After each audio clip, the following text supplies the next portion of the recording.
Bonjour à tous. Aujourd'hui, je vous invite à plonger avec moi dans une aventure vers le futur. Un futur qui, grâce à nos choix collectifs, sera peut-être bien plus vert qu'on ne l'imagine. Alors, prenez une grande inspiration et fermez les yeux un instant. Imaginez la maison verte de 2050.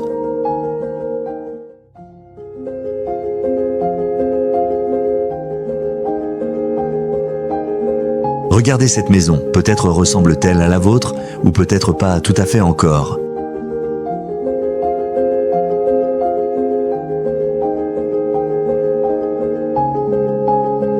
Elle est enracinée dans la nature, littéralement. Les murs ne sont plus de simples parois, mais de véritables murs végétaux.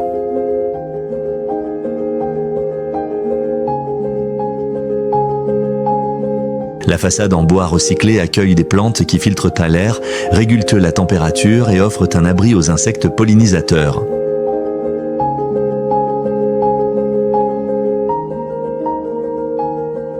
Le toit est un jardin suspendu.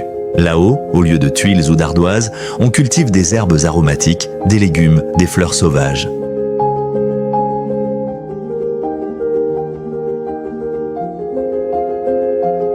Grâce à ce toit vivant, la maison produit son isolant naturel, absorbe le CO2 de l'air ambiant et lutte contre les îlots de chaleur en ville.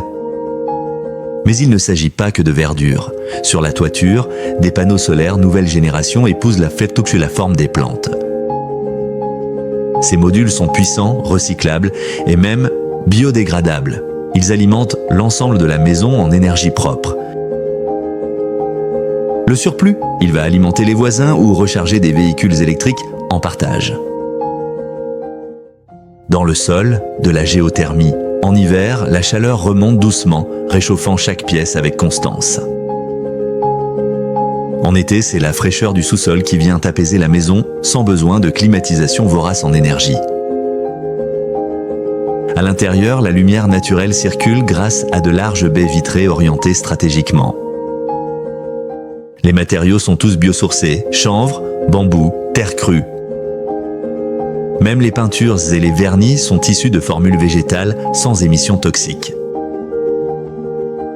Partout, des objets connectés, mais loin d'être gadgets. Ils servent à optimiser la consommation d'énergie, à détecter la moindre fuite d'eau ou d'air, à suggérer quand il serait pertinent d'ouvrir ou fermer une fenêtre, activer le système de récupération d'eau de pluie ou déclencher l'arrosage goutte à goutte qui ne gaspille aucune ressource. Mais la maison de 2050 n'est pas qu'un ensemble de technologies. Elle est pensée pour favoriser la convivialité, l'entraide, l'ouverture. Les jardins ne sont souvent plus séparés par des clôtures. Ici, voisins et amis partagent les fruits de la terre, les outils, le savoir-faire. Les enfants apprennent à reconnaître les oiseaux grâce aux nichoirs intégrés, à observer le cycle de la vie dans cette simple parcelle de verdure urbaine. Dans tout le quartier, la biodiversité explose. Arbres fruitiers, haies, petites zones humides ponctuent l'espace et invitent à la faune à revenir. Les déplacements, en vélo, à pied ou avec des véhicules partagés à hydrogène ou électriques, pilotés par des applications qui favorisent le covoiturage et réduisent de l'impact sur l'environnement. Cela paraît futuriste, pourtant c'est à notre portée. Beaucoup de ces technologies existent déjà. Ce qui manque souvent, c'est la volonté collective de les intégrer, de changer nos habitudes, de rêver plus grand ensemble. Et si chaque maison devenait un îlot de renouveau écologique, un havre de paix pour la planète, mais aussi pour celles et ceux qui l'habitent.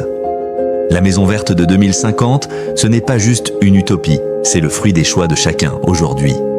Alors, dites-moi en commentaire, quelle serait votre idée pour rendre la maison de demain encore plus verte? Si comme moi, vous croyez qu'un autre monde est possible, abonnez-vous pour ne rien manquer des prochains épisodes et partagez cette vidéo à celles et ceux qui rêvent d'un avenir plus durable. Ensemble, faisons de la maison de 2050 une réalité bien avant 2050.